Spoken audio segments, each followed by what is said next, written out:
Hello, welcome to Picture Me Coding with Eric Aker and Mike Mull. Good morning, Mike. How you doing? I'm doing okay. Mike, a few weeks ago I talked about this band Telekinetic Yeti, and I was talking about their album Primordial. And I don't normally like to do this on the show, but I have been listening to another one of their albums. It's called Abominable, and I keep listening to this band. I keep enjoying it. They have these songs that they have a song called Electronaut, and who does that remind you of? Little bit of sleep. Yeah, yeah, exactly. They just seem like massive sleep fans. So I feel like I'm in good company with these people. I feel like these guys get it. They have a song called "Stoned and Feathered." It's a great song. It's a beautiful introduction to the genre of whatever this is. Yeah, I like the band too. I haven't listened to this album, but I did listen to Primordial quite a bit. You got to check this one out too. Abominable. What a great title. They have another song called Colossus, which is like 9 minutes long, and it's fabulous. This will sound like an insult, but it's not. I like this band because you pretty much know what you're going to get. Um, it's not one of those things where they're going to throw in like an acoustic ballad every now and again or something. So, Sometimes you just want a little bit of predictability in the world, Mike. indeed. Maybe this is one area you can get it. What about you? What did you get? What do you got? My choice this week is a little bit strange, maybe. I've mentioned in the past many times that I am a big Bach fan. That sort of stretches to other sorts of what people might call sacred music. So, a lot of choral music from the Renaissance and Baroque era, madrigals, things like that, which is kind of surprising because, I am, in fact, a heathen. But I came across this one recently. It's put out by this choral group called the Ensemble Altera. The album is called The Lamb's Journey, a choral narrative from Gibbons to Barber. Oh, wow. And Choral narrative from Gibbons to Bart. Do they cover whale songs in there too? no, it's there's no whale references at all that I am aware of. There are, however, many references to lambs. Oh, So but it's Gibbons, like the ape Gibbon? Or no, that's not what we're talking about. no, we are talking about the composer Orlando Gibbons. Oh, sweet. Wasn't it nice how I just exposed whatever ignorance I would have had about composers there? I am not pretending. So the theme that runs through this, as the title suggests, is this idea of the Lamb of God. So that idea comes up in a lot of these compositions. There's a whole slew of different composers. Orlando Gibbons is one of the early ones. He was kind of a Renaissance composer of the late 16th, early 17th century. But there are more recent composers too, many of whom I had not really been aware of before. Probably the best known pieces on here. There's one by Francis Poulenc. There's one by Anton Bruckner, and then it concludes with Samuel Barber's "The Agnus Dei" from Samuel Barber's Adagio to Strings, which is Hmm. maybe a little bit of a cliche these days, but is a really beautiful piece of music. It's all choral music, and the theme that kind of runs through it is this idea of the idea of the Lamb of God from Christianity, which is Hmm. basically what Agnus Dei means. It's very beautiful music, but maybe not everybody's thing. So I gotta say, you often tell me about pieces of music, and I think I gotta check that out. And you telling me about this one today, I think to myself, I gotta cross the street to avoid that. yeah, there are probably people who would not take this. It will probably remind them of sitting in church when they were kids or something. Yes, But that's exactly like the Christmas services. It was so boring. Sorry. Friends, if you are enjoying our show and you would like to show some support, we now have Patreon memberships available, and we do have a few subscribers. Your contributions on Patreon will go towards the cost of running our show, and we would thank you by name on our program. We currently have a $4 a month membership, and that is like the equivalent of buying Mike and I a cup of black coffee once a month. So for just a small donation, you can help keep this show going. And we want to thank our current supporters, Randy Edwards. Thank you so much for supporting the show. And Babak Farzine. Thank you for supporting the show. Find us on Patreon, patreon.com, picture me coding. Now, Mike, a few weeks ago, you wanted me to tell my origin story, and it's not very long. It only goes back about 15 years, plus some seasoning before that, maybe 20 years.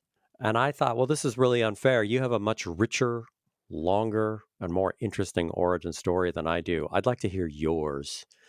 So this week, I'd really like to understand and put the pieces together. I've heard various stories throughout your career, stories that you brought up at work and then in our friendship, and I don't have a full picture. So I'd like to take the time today and try to build that picture if we can. I think there's probably a lot I can learn from your career. Are you up for it?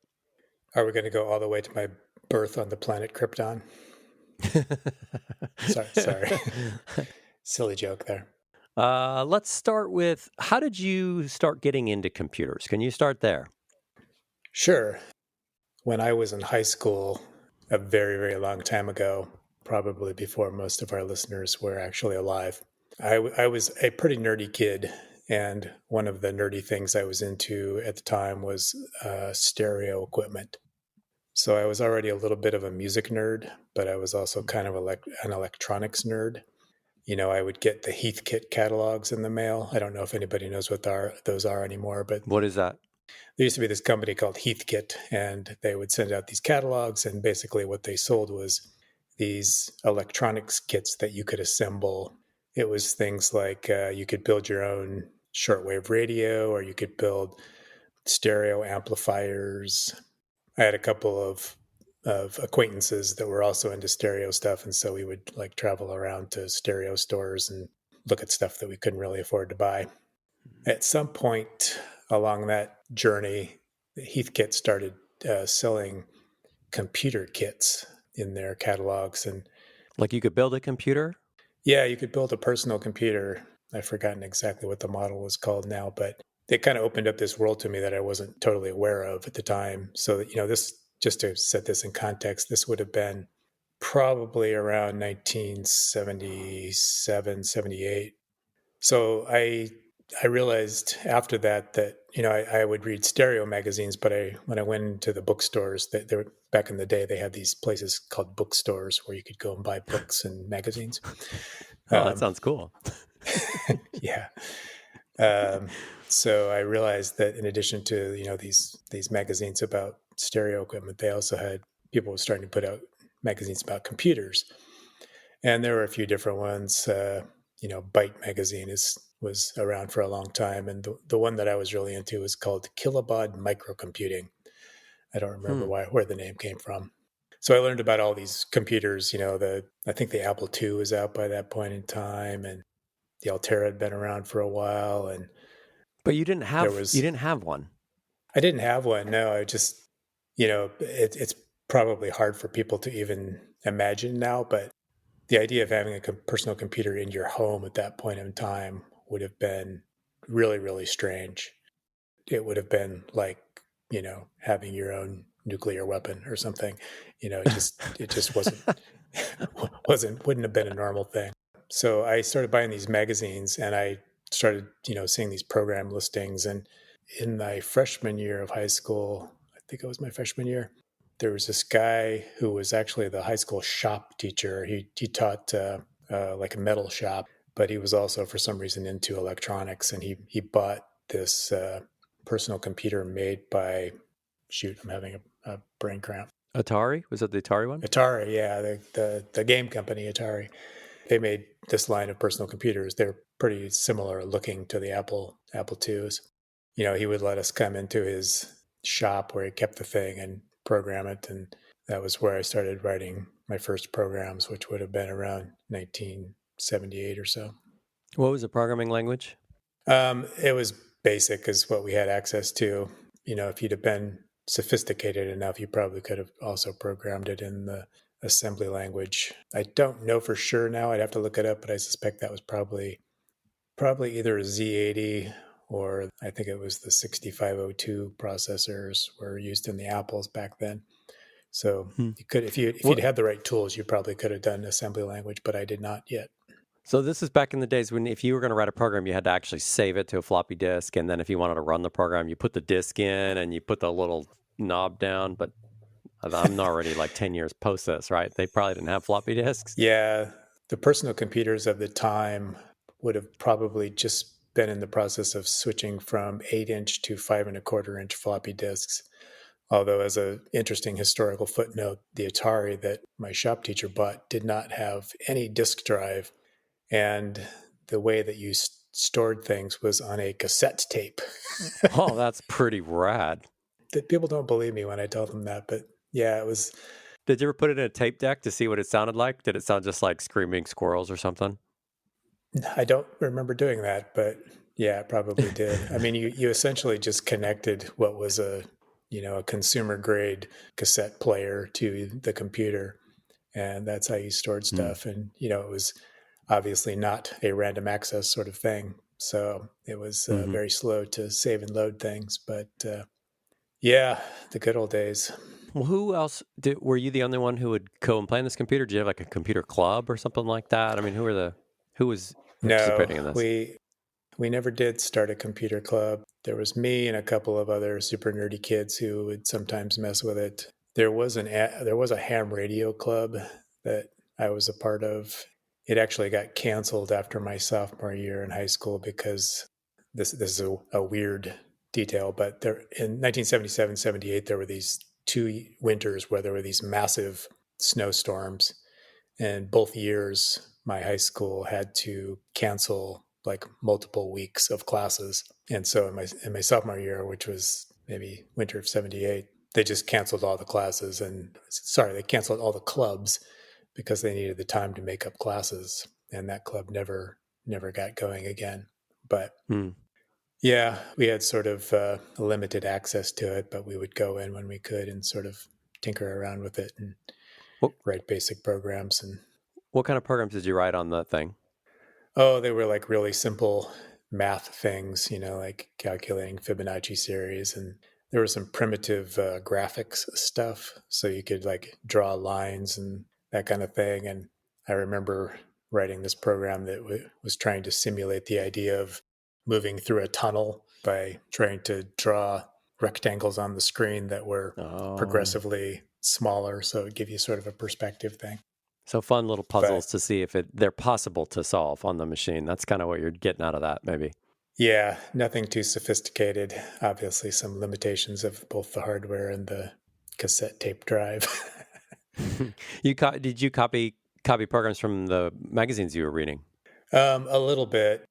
A lot of the times, I'd be reading these magazines, and there'd be like long assembly language listings for the Apple or for some Z80 computer, and I would just sort of like read through them and try to figure out what they were doing. Or Mm-hmm. in those days, people were starting to publish things that were in some higher level languages. Pascal was coming along, and some people were writing C code by then. I guess I'm curious, what was the early appeal? What drew you to that? So I thought of it as being like this super nerdy thing. I was kind of a weird high school kid in that I was very solidly in the nerd camp, but also kind of not. So, I played sports, and so that kind of made me a little bit of an outlier in the nerd culture. And my Because in dad the was Venn also, diagram, you fit in the jock circle too. yeah, and my dad was a teacher at the high school, which also kind of singled me out a little bit. Mm. But wasn't But he like a coach too? So he's like jock yeah, he plus was nerd Venn diagram he slice. was he was a basketball coach and taught like history and economics. So And I saw a movie once that said that basketball in Indiana was a big deal. basketball in Indiana was a very big deal, especially back then. It was essentially the state religion. That was in the days before they separated the schools up into classes based on the size of the school, and so everybody played in the same state tournament, and it was a big deal. Wow.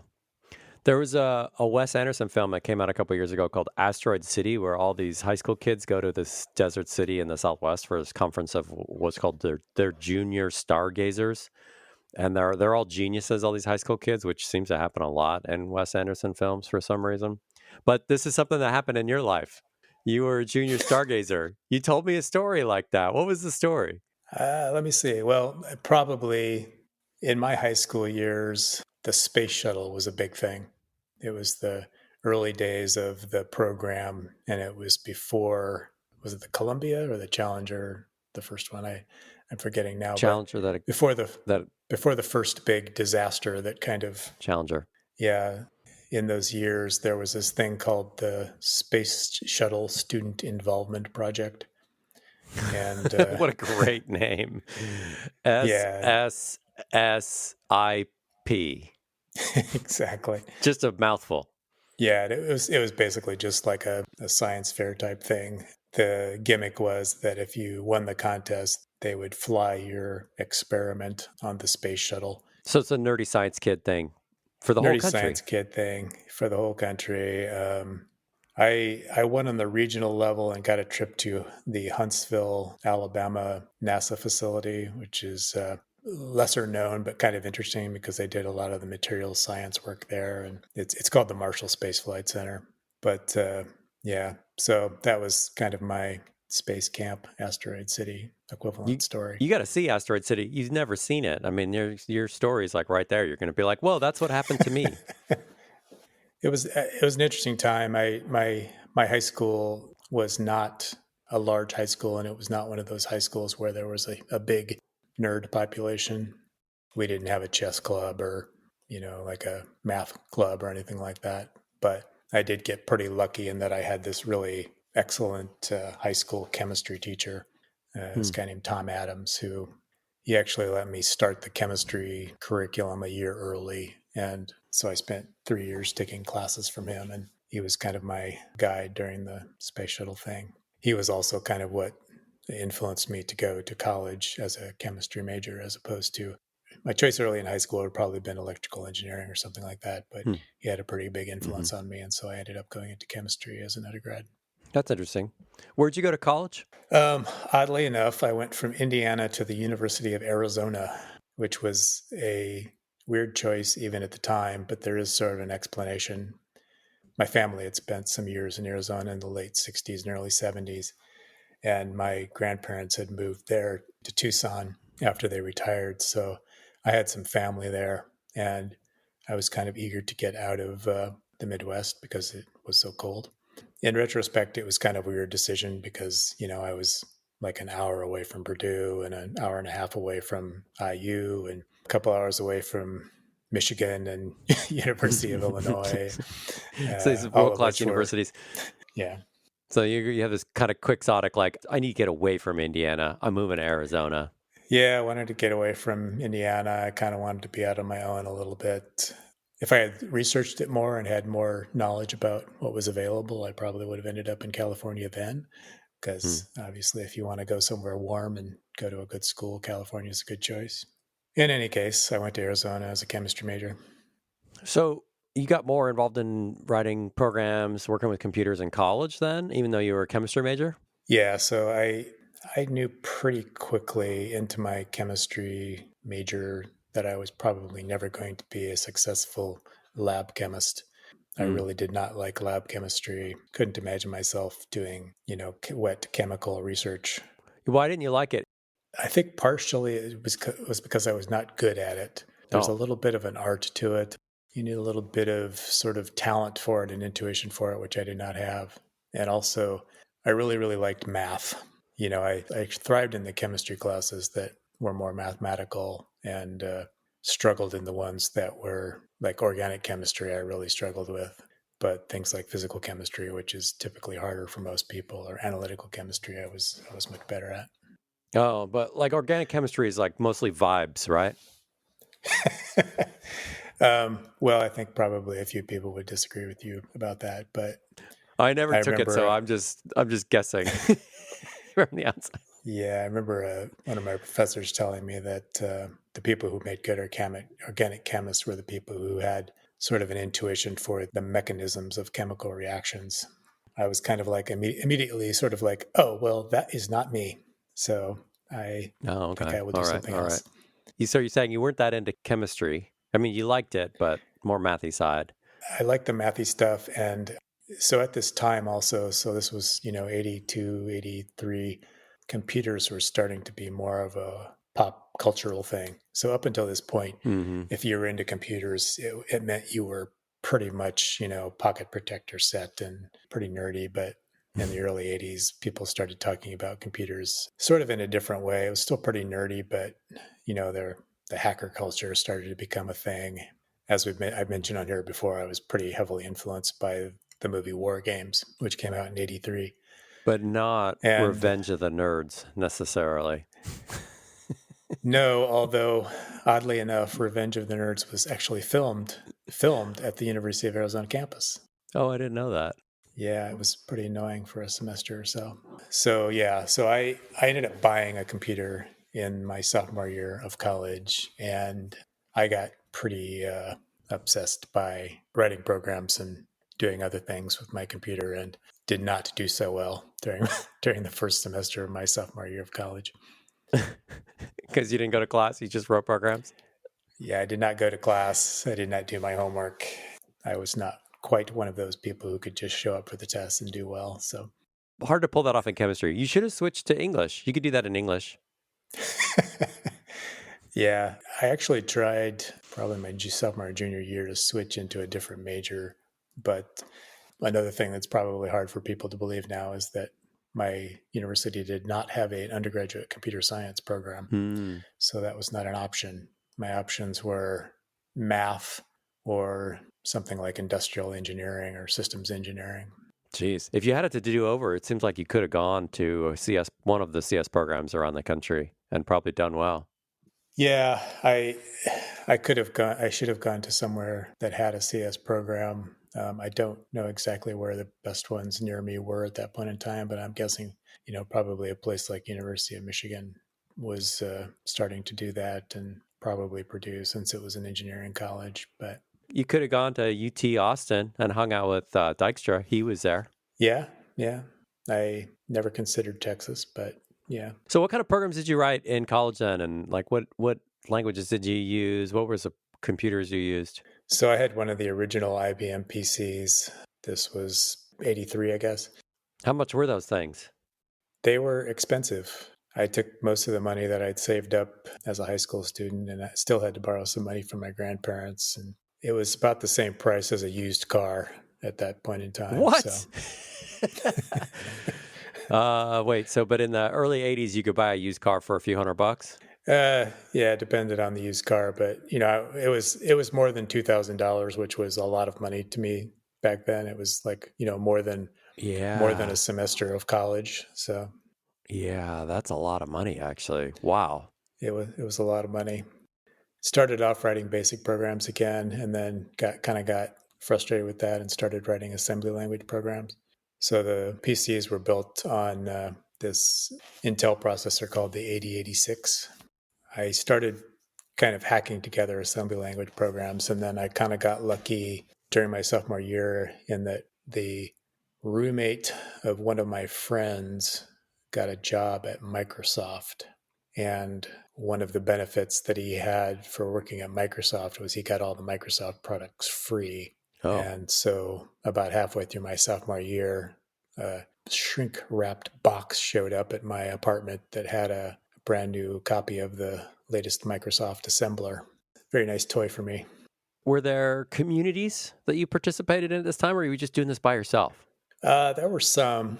This was like the very early days of online communities, what at the time would have been called BBSs, bulletin board systems. And of course, you connected to them via an acoustic modem. Like in war games, you put the phone on Yeah, it and it makes the cool right. noises. Yeah, it makes the cool noises, mimicking the sounds you need to make this connection. Anyway, so we bought like a 300 baud modem from Radio Shack, I think, and we were able to connect to these bulletin boards. Like most of my friends at the time were also kind of computer nerds, and I did have one Dungeons and Dragons friend who was in the graduate computer science program. So one of the things that we would do back then, which was sort of like a underground community, is we would trade software. So some of it was software that people had written, and you could download it from BBSs, or people would pass it around on disks. And but it was also pretty common back then for people to sort of pirate software. So if you wanted a word processor and you were a lowly undergraduate, you probably couldn't afford the $300 or $400 that Microsoft wanted for their thing, or that Lotus wanted for their thing, or whatever. And so you could probably find somebody who had managed to copy it onto a floppy disk. And it was sort of interesting in those days because there was sort of this like arms race where the people would copy the software, and then the manufacturers would figure out ways to copy protect their stuff, and then hackers would figure out ways around the copy protection. And so it was sort of an interesting little technical challenge there to figure out how you could defeat the copy protections on commercial software providers' floppy disks. Did you have any inclination that you were going to be doing this for work at this point, or was that just a complete surprise afterwards? Well, I kind of hoped that this might turn into a profession.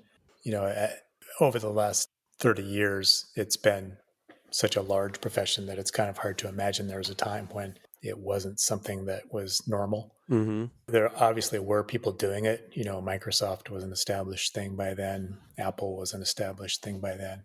You know, Lotus was selling Office software. And so there, you know, there were companies doing it. And, you know, there are all these guys like Bill Gates and Wozniak and Mitch Kapoor who became sort of like heroes in the nerd world for sort of like building stuff out of their garage.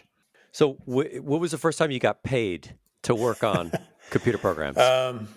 Well, I didn't technically get paid until after college, but in my junior year as an undergrad, I was taking physical chemistry, and my teacher was this guy who did laser spectroscopy. I went to him and I said, "Hey, you know, I'm really into computers. I have my own computer. Is there anything that you do that needs computers?" And he was like, "Well, yes, in fact, quite a lot." The thing that he wanted to do was he wanted to make models, physical models of these molecules that he did spectroscopy on. So basically, what he would do is he would take these molecules and deposit them on a surface and then shoot lasers at them and look at the spectra. And he wanted to do modeling on those using what's called quantum chemistry. The idea is trying to build a mathematical model of a molecule from sort of first principles. But anyway, I got to sort of like run and write some of these programs for him to do some computations on these molecules.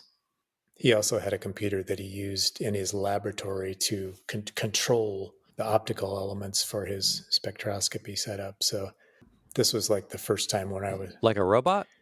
yeah, so like it's not a robot exactly, but there are elements of this optical setup, you know, lenses, prisms, mirrors, and things like that. And he had little servos that could control them, rotate them, and move them up and down like that to sort of focus the laser.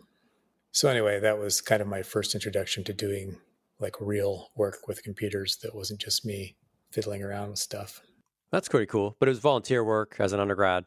You actually, like, your first job wasn't a Yeah, job. You I graduated? got paid. He paid me over one summer to do this, so I stayed in Tucson over a summer and did it. So that was, I guess, technically a paid job, but yeah, it was mostly just a internship Mm-hmm. sort of situation.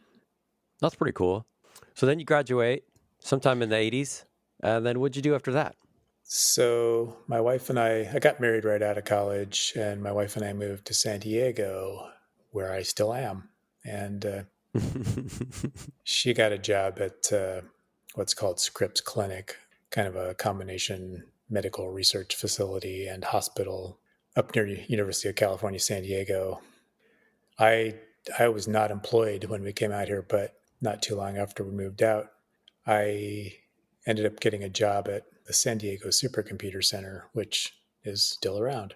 I always like your stories about this place. It always sounds to me like Cliff Stoll's workplace in the Cuckoo's Egg. You worked with scientists. Yeah, it's not too dissimilar. I think we were less of a general purpose facility at the time. We were very much focused on supercomputing. If people don't know the history of this, which I suspect most people don't anymore, in the early 80s, Seymour Cray invented what were called the Cray supercomputers. And these supercomputers could do, in particular, scientific computations much faster than any of the existing mainframe computers. they were specifically designed to do fast floating point math. Do you know any features of their design that allowed them to do that, or maybe that's for another episode? Yeah, it was a combination of things. It was the design of the actual processors. Seymour Cray he'd been around for a long time, working for companies like CDC and designing computers, and so he put everything he knew into designing the processors. But there was also this. If you've ever seen Crays, they have this really weird appearance. Mm-hmm, There's, mm-hmm. the early Crays were sort of circular, and they had like this bench at the bottom of them.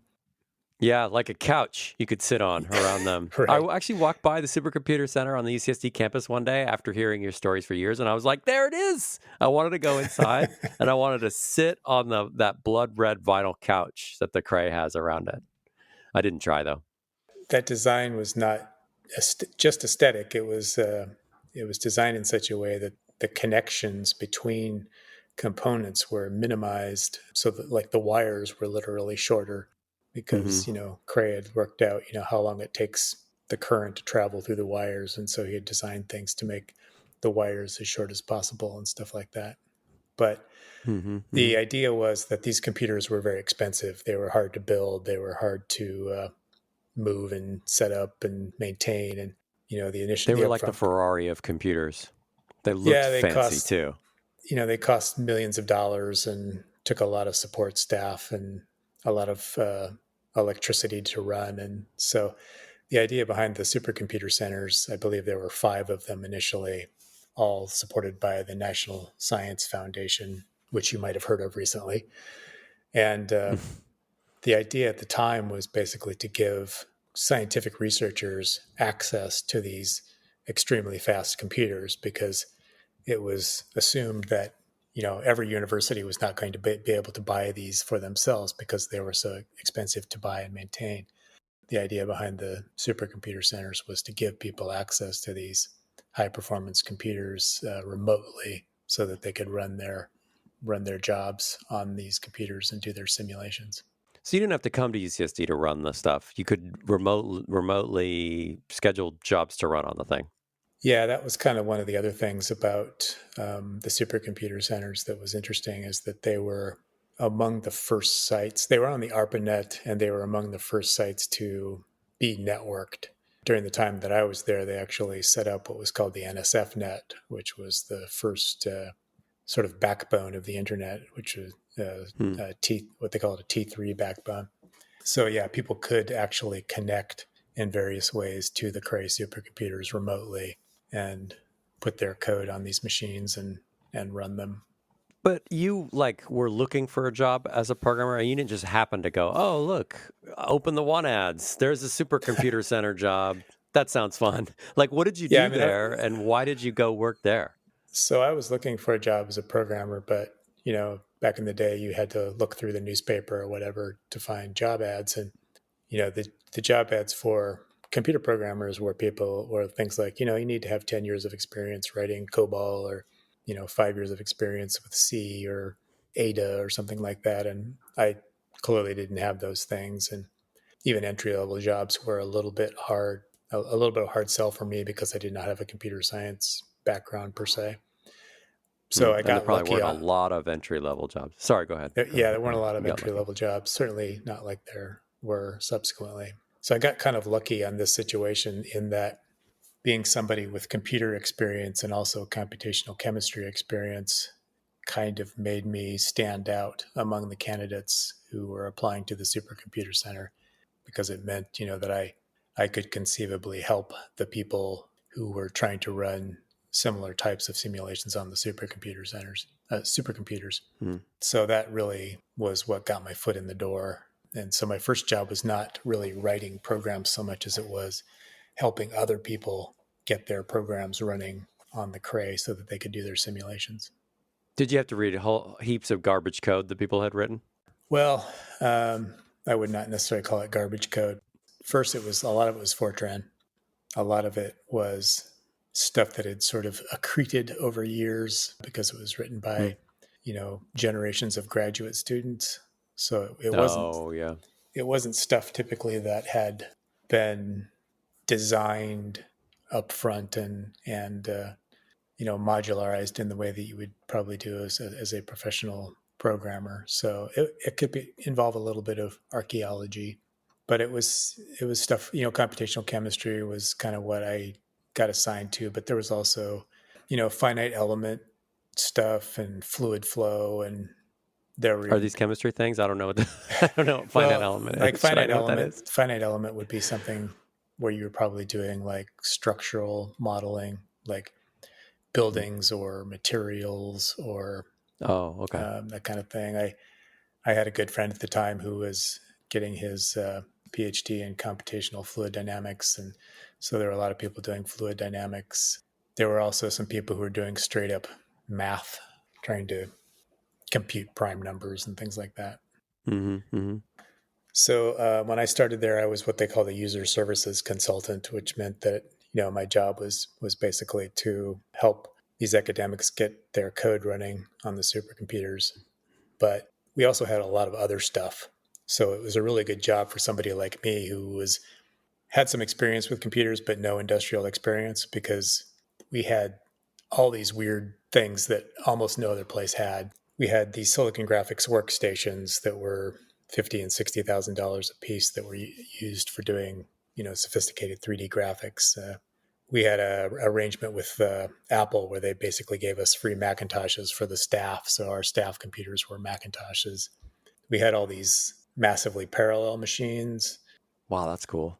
People didn't really know how to program them at that point in time, so Mm. these companies would give us these. Like, I remember the company Ncube, which I'm not sure exists anymore. They gave us a machine with something like 1,000 processors, and it was like, we're not sure what to do with this, but you figure it out. And Wow, 1,000 processors. Wow, the company Pixar, heard of very them? few people remember this anymore, but Pixar started out as a hardware company.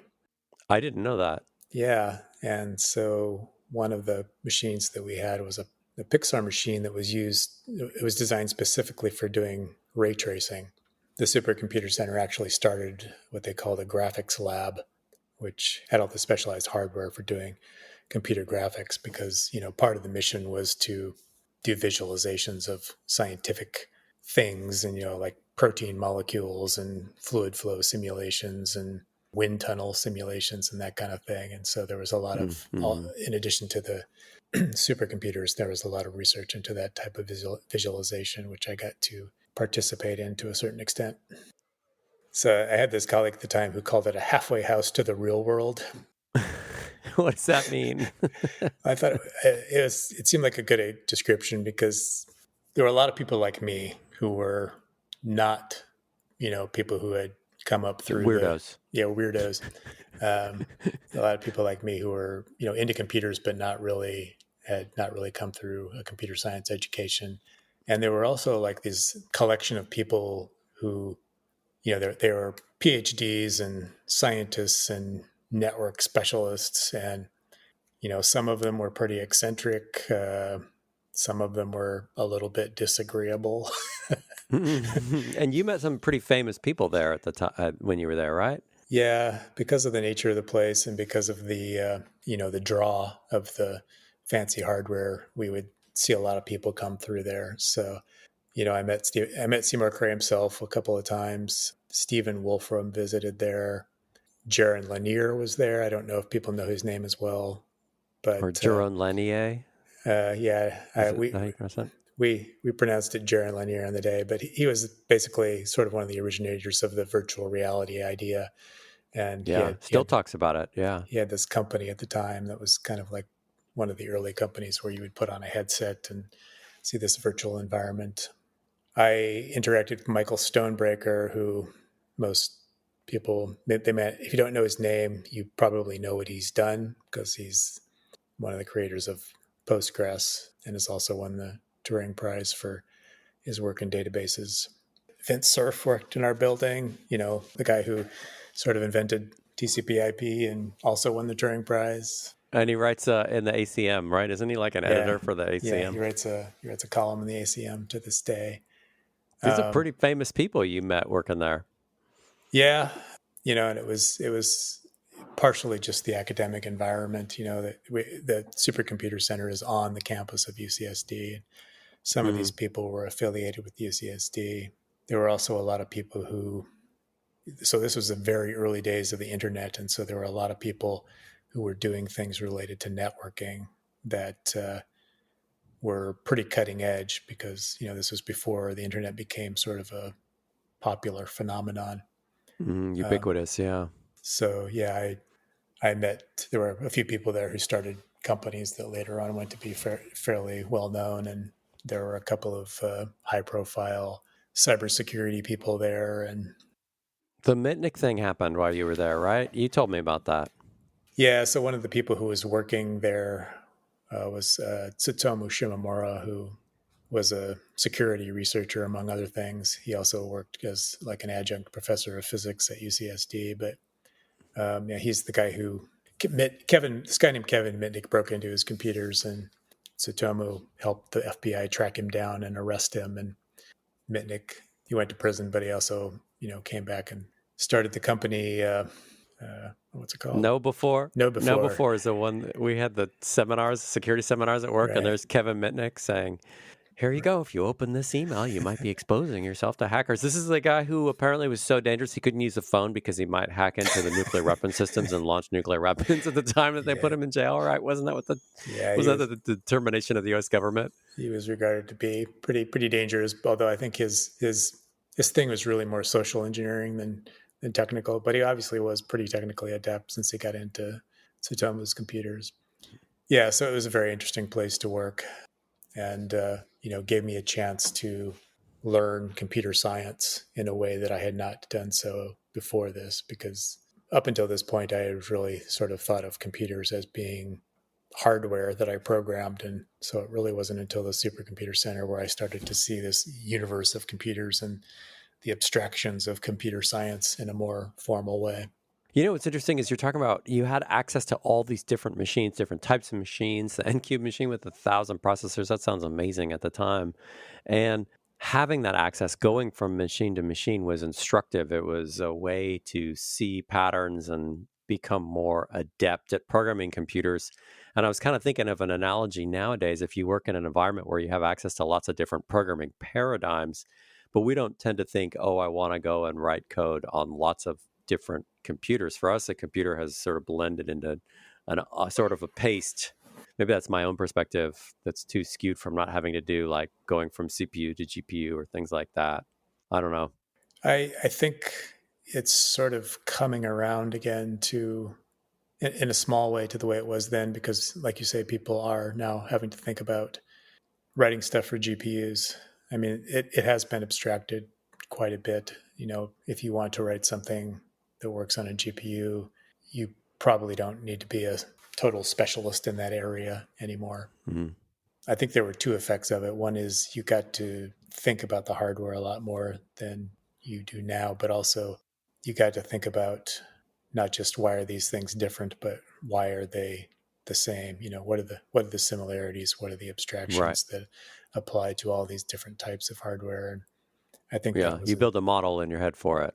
Yeah, I think that was instructive and helpful to me. So why does computer science fit in at the Supercomputer Center? It's not, like the way I picture it is you guys are drinking coffee. You've got this cool Cray with a red vinyl couch around it. There's a lot of academics and scientists, and those scientists need help running their programs.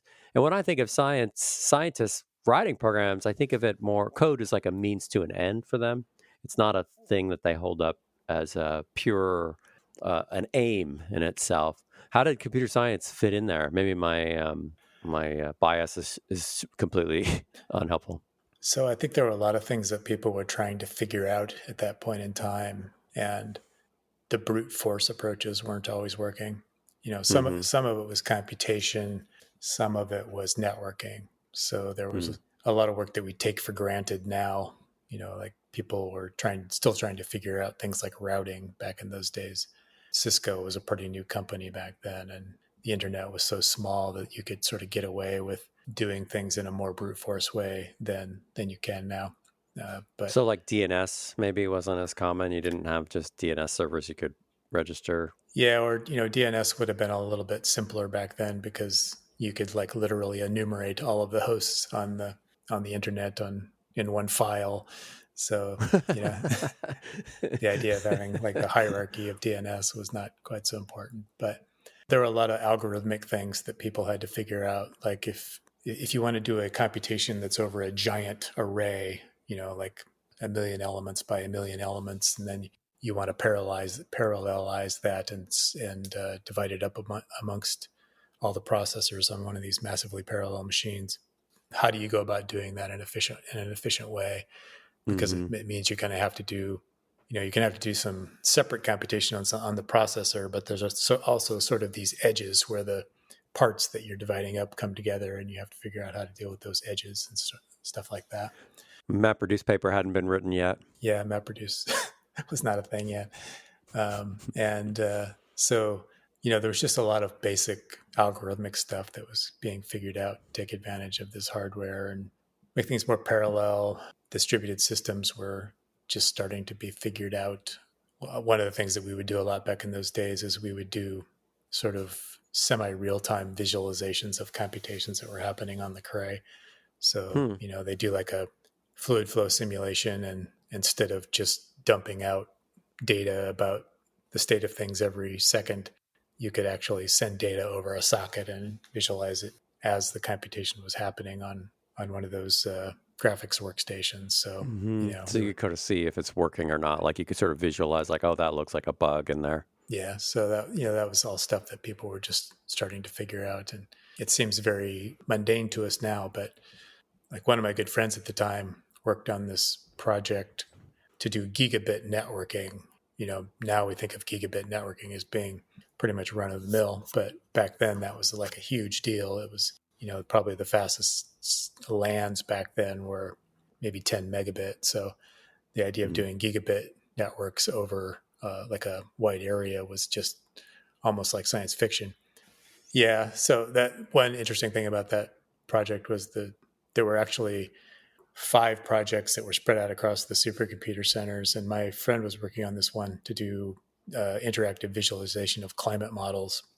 But one of the other projects was happening at NCSA at the University of Illinois, and one of the things that came out of that was there was this guy named Mark Andreessen who was writing this thing called Mosaic. I've heard of that guy, Mark Andreessen. His work eventually turned into the company Netscape, and he took all that money and started Andreessen Horowitz. So Yeah, wow. So this is the part of your career before you went off and became like a professional software engineer. And this part of your experience, you started in high school where you were interested in computers and really electronics and computers. You went to college and you got more interested in writing programs. You bought your first computer and you were on BBSs. That's more like hacker culture. And then you go work in the Supercomputer Center. This has a sheen in my mind of like a real nerdy hacker culture academic. It reminds me of, like, again, Cliff Stoll. There's kind of a division here between this and the later part of your career, right? Am I right there? Like, the later part of your career is more, I'm going to go to a job, I'm going to wear a tie, I'm going to be with other software engineers. yeah, I think in thinking back on it, I think of the supercomputer experience as being basically the computer science education that I failed to get as an undergrad. Hmm. So, you know, I was there for 4 or 5 years, and I think it really was sort of like my undergraduate computer science education. It probably wasn't the normal curriculum, but, you know, I think I went from being a guy who knew stuff about computers and could write programs to being somebody who could call himself a programmer. Okay. So I think we're going to kind of have to close there. Your career significantly longer than mine, so it's going to take more than one episode to cover it. The next part of your career is what I like to think of as like the office space part of your career, where you're probably wearing khakis and a tie, and you got to have your shirt tucked in. Is it a bad bad image? Um, not entirely. I mean, it was a little more informal than that, but also just for those people who, if you're not into this discussion, I should warn you that we're only up to 1992 at this point. So We got another 30 years. Yeah. All right. Well, this has been Picture Me Coding, friends. Join us in a future session when we try to cover more of Mike's career and his origin story as a software engineer. Thanks for telling me the story, Mike. I like to hear the story. It's interesting for me to project myself into it and try to think what's different, what's the same, what's analogous to what I have now. It is hard for me to go back though before internet is ubiquitous, things like that. But I appreciate it. I like hearing the stories. That's what I'm here for. The old timey stories. All right, this has been Picture Me Coding with Eric Aker and Mike Ball. We will see you again next week. Thanks, Mike. See you next time. Bye-bye.